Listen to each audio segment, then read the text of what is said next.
अस्सलाम वालेकुम दोस्तों, मेरा नाम है अली उमर हमेशा की तरह मौजूद है दाऊद और आप देख रहे हैं क्रिकेट लवर अली शो। क्योंकि इसको देखना तो बनता है। तो दोस्तों आज आप लोग लेकर आ रहे हैं टॉप 5 क्रिकेट न्यूज का, जो कि हमेशा की तरह हमारा सेगमेंट होता है। तो बड़ी बड़ी जो है वो खबरें निकलकर सामने आ रही है। नंबर 1 पे आज आप लोगों से बात करने जा रहे हैं कि खबर निकलकर सामने आ रही है पीएसएल के हवाले से कि कब स्टार्ट होने जा रहा है। भाई ये क्या चक्कर है, सर में दर्द हो गया भाईजान। दाऊद साहब ये क्या सीन है भाई, मेरे सर में दर्द जो है इस लीग को लेकर शुरू हो गया है कि पीएसएल होगा नहीं होगा, कब होगा, आज वो बीमार कैसे होगा? हैं, कल से थोड़े से थे तो वो इस वजह से तो नहीं हो गए बीमार कहीं।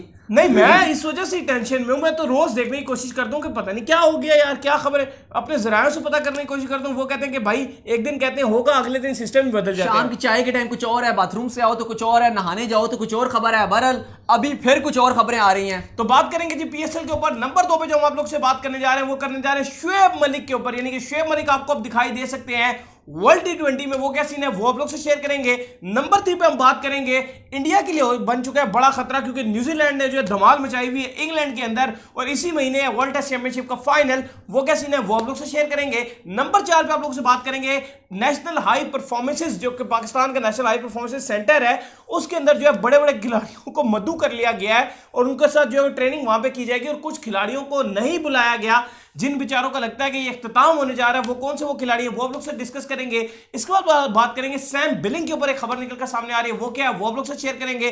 फिर बात करेंगे कि अफगानिस्तान ने ले लिया एक बड़ा स्टेप, हटा दिया अपना कैप्टन, बनी है क्या वजह, वो भी आप लोग से शेयर करेंगे। तो अगर आप हमारे चैनल पर नए फर्स्ट टाइम आए तो चैनल को लाजमी सब्सक्राइब करें और साथ ही बेल आइकन को बजाना ना भूलिएगा। और भी 2-3 खबरें हैं सैम बिलिंग के हवाले से और मिलर के हवाले से भी। सही हो गया। तो बात का आगाज करते हैं जी आपके साथ दाऊद से नंबर 1 खबर को लेकर, जो कि निकलकर सामने आ रही है। तो नंबर 1 खबर जो इस वक्त गर्दिश कर रही है वो कर रही है पीएसएल 2021 के हवाले से। अगर आप पाकिस्तान क्रिकेट के फैन है तो सबके जहन में एक ही सवाल गूंज रहा है, और वो सवाल ये है कब करोगे तुम स्टार्ट, कब करोगे तुम स्टार्ट। रोज तुम्हारी ये खबर आती है, कभी इंडियंस के वो जो आए हुए उनको पकड़ के अलग कर दिया है, कभी खबर आती है कि किसी ने प्रोटोकॉल भी रीच किया उसको बाहर निकाल दिया है, कभी खबर आती है किसी ने कोरोना टेस्ट नहीं कराया उसको फ्लाइट से नीचे उतार दिया है, कभी खबर आती है सरफराज गए हैं वहां पर और उनको वापस भेज दिया है। चल क्या रहा है असल में वो एक अली मिसाल है ना, एक मुहावरा है कि मुफलिसी में आटा गीला। हाँ। मसला ये है कि पाकिस्तान टीम के जो पीसीबी है हमारा, उसको मसले बहुत ज्यादा दरपेश और हैं। मैं कहता हूं तो पाकिस्तान क्या दुनिया भर का जो सबसे अनप्रोफेशनल बोर्ड में नजर आता है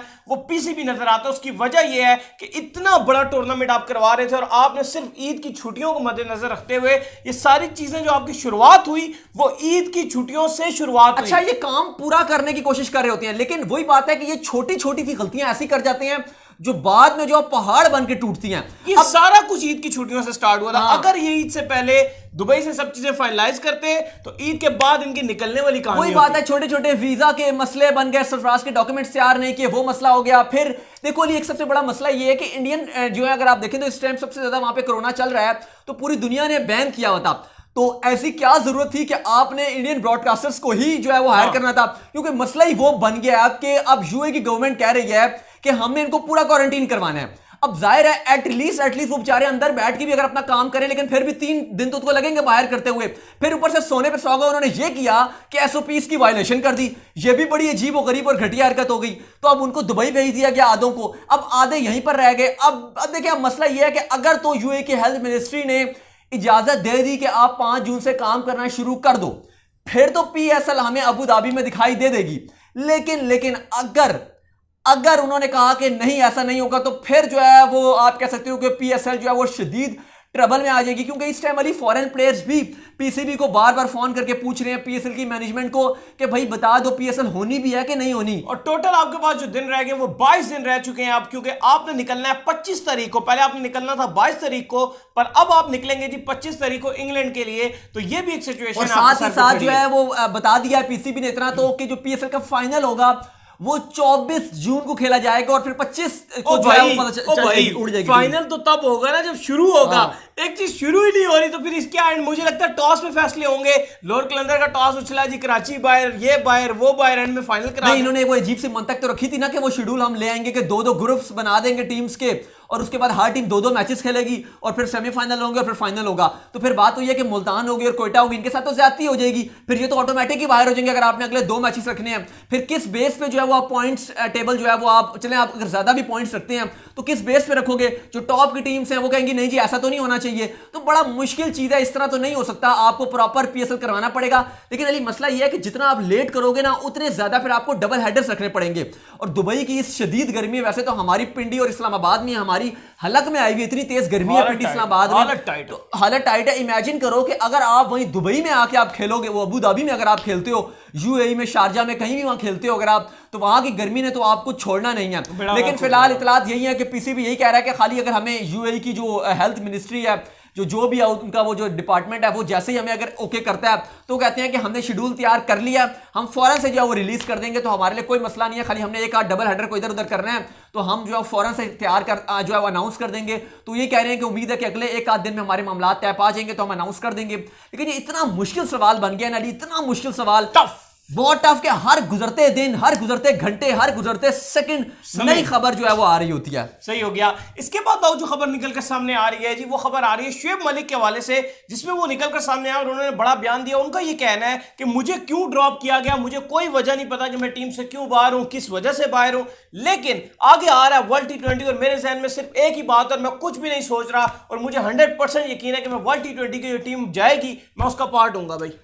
बिल्कुल अली, शुएब मलिक आए और वो कहते हैं कि मुझे नहीं पता कि मैं पाकिस्तान टीम से क्यों बाहर हूं, लेकिन उन्होंने कहा कि मैं अभी ये बिल्कुल भी नहीं सोच रहा, मैं ये सोच भी नहीं रहा कि मैं वर्ल्ड T20 स्क्वाड का पार्ट नहीं होऊंगा। हाँ। यानी कि उनका मतलब यह है कि मैं वर्ल्ड T20 का स्क्वाड का पार्ट यकीनन होऊंगा। मैं कंफर्म पार्ट हूंगा भाई। वो कहते हैं कि, और वो कहते हैं कि इस अपने उम्र के इस एज में, और अगर वर्ल्ड T20 भारत में या यूएई या कहीं भी होता है, क्योंकि जाहिर है यूएई या भारत में ही है, तो वो कहते हैं कि या ओमान में है, तो कहते हैं कि इस सूरत में जो है वो मेरा जो फुल, मैं मतलब अपनी फुल आप मुझे यूटिलाइज कर सकते हैं और मेरी फॉर्म भी बड़ी अच्छी है। बाय द वे ओमान में अभी तक ये इत्तलात है कि क्वालिफायर्स होंगे और बाकी जो वर्ल्ड T20 है वो यूएई में होगा। हमने पहले भी कहा था कि भारत में जो है वो चांसेस नजर नहीं आ रहे हैं।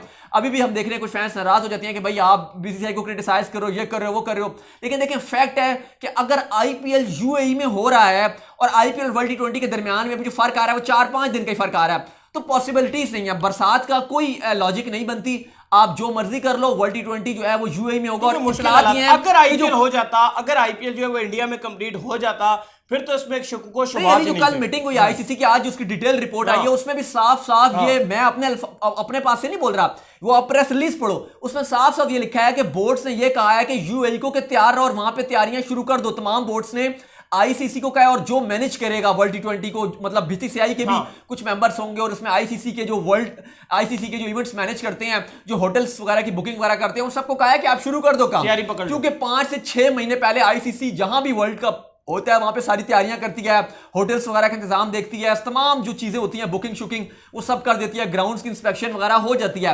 तो सब जो है वो बोर्ड्स ने कह दिया आईसीसी को कि आप काम तेजी पकड़ें और इस महीने में जो आप कर लें। बेशक डेडलाइन 28 जून की दी हुई है बीसीसीआई को, लेकिन इत्तलात यही है कि बीसीसीआई जो है उसमें कह देगा उसके बाद कि हाँ यूएई को ही दे दो, लेकिन याद रहे कि होस्टिंग राइट्स भारत के पास ही हैं, बीसीसीआई मैनेज करेगा। मजा हमें भी आता कि अगर वर्ल्ड T20 भारत में होता, उसकी वजह यह है कि वहां पर 6 डिफरेंट वेन्यूज हैं।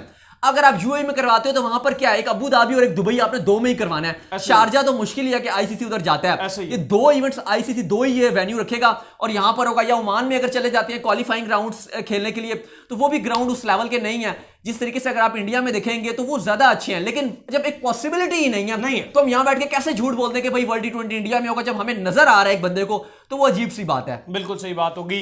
इसके बाद जो खबर निकल कर सामने आ रही है जी, वो खबर आ रही है न्यूजीलैंड और इंग्लैंड से। आज हुआ है जी टेस्ट क्रिकेट से दोबारा से जो है एक तरह कह लें कि आप इंग्लैंड में दोबारा से इफ्तिताह हुआ है। बड़ा जबरदस्त किस्म का जो टेस्ट मैच खेला गया, बड़ा जबरदस्त किस्म का एक एटमॉस्फेयर था, तमाशाई भी मौजूद थे, ग्राउंड जो है वो होम ऑफ क्रिकेट था, यानी कि लॉर्ड्स का जो ग्राउंड था जहां ये मैच खेला जा रहा था। बट न्यूजीलैंड जो है बड़े अपर हैंड से आया और उसने इंग्लैंड को कंप्लीटली जो है इस वक्त जो है दबा के रख लिया है, जो कि इंडिया के लिए बड़ी मुश्किल बात हो सकती है, क्योंकि ये भरपूर तैयारी कर रहे हैं अपनी वर्ल्ड टेस्ट चैंपियनशिप के फाइनल के लिए।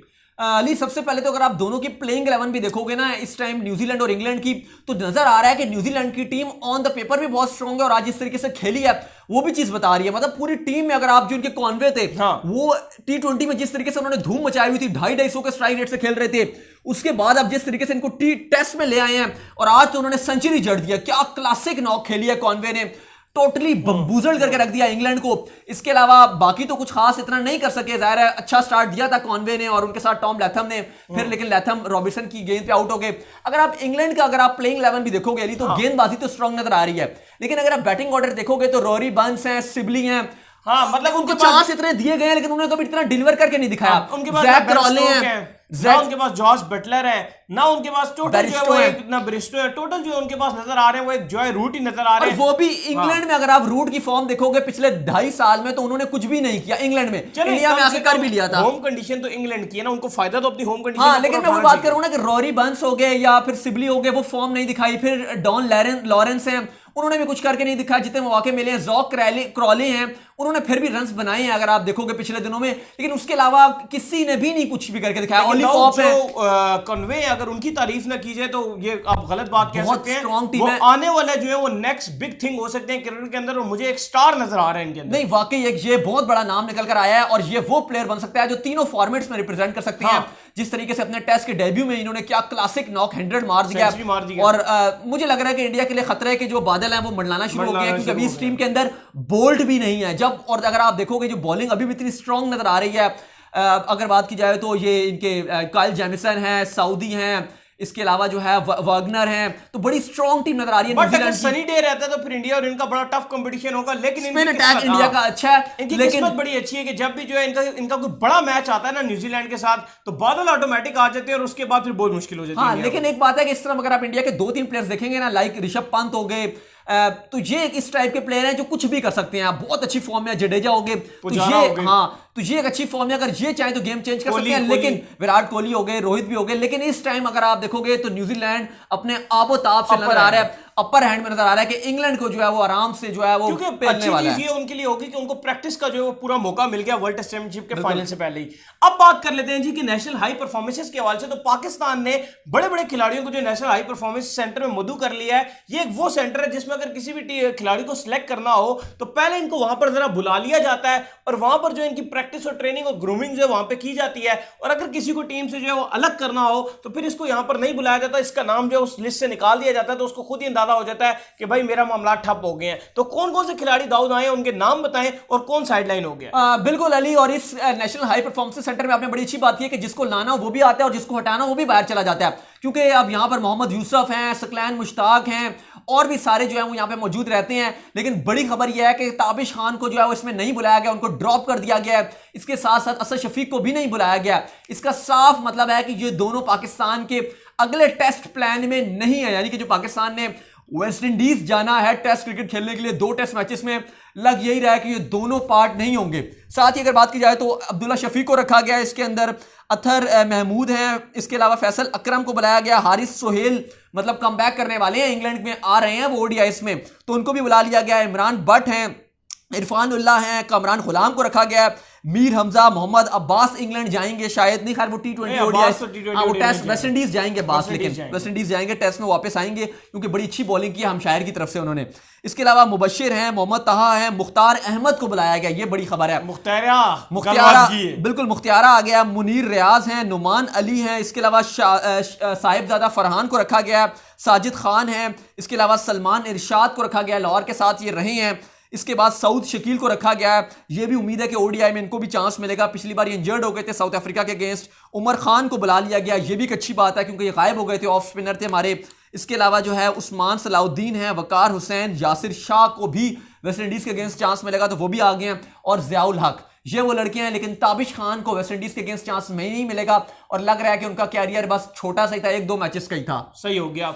तो इसके बाद जो खबर निकल कर सामने आ रही है जी, वो आ रही है आपके अफगानिस्तान के हवाले से कि अफगानिस्तान के जो कैप्टन है उनको जो है वो हटा दिया गया, और वजह ये बनी है जिम्बाब्वे के अगेंस्ट जो अफगानिस्तान मैच आ रही थी उसको रीजंस बनाते हुए इन्होंने जो इनका कैप्टन रिमूव कर दिया जी। बिल्कुल असगर अफगान को, क्योंकि उन्होंने कहा जी कि हमारी परफॉर्मेंस ठीक नहीं रही थी, टेस्ट मैचेस में शिकस्त हुई थी हमें, और उसमें शॉन विलियम्स ने बड़ी शानदार सेंचुरी भी स्कोर की थी, तो उस वजह से जो है वो कह रहे हैं कि हमारे कप्तान ने जो है वो जरूरत से ज्यादा अपने रोल्स का अख्तियार किया था और जो टीम मैनेजमेंट कह रही थी उसकी बात नहीं सुनी, जिस वजह से अब उनको कप्तानी से हटा दिया गया। साथ ही साथ उन्होंने कहा कि अब स्प्लिट कप्तानी की जाएगी, लेकिन अली ज्यादातर अफगानिस्तान ने टी20 फॉर्मेट में जो है वो क्रिकेट खेलनी है अब आगे आने वाले जो मैचेस होंगे, और टी20 का कप्तान उन्होंने अभी तक अनाउंस नहीं किया।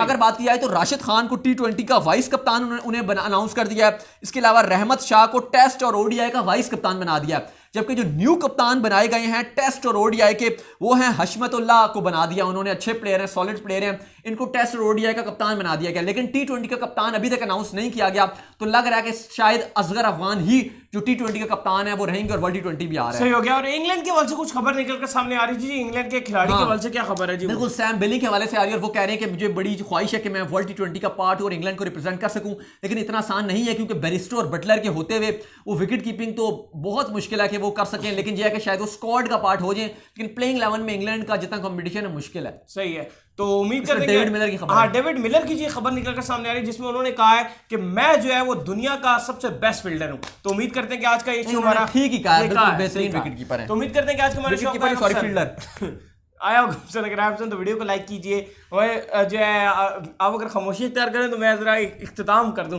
तो हमें फॉलो कर लीजिए इंस्टाग्राम पे। हाँ बिल्कुल फॉलो कर लें, मैं मौजूद हूं दाऊद क्रिकेट के नेम से, और इस चैनल को फॉलो करने से बहुत जल्दी है। मैं मौजूद cricket official next video. Bye.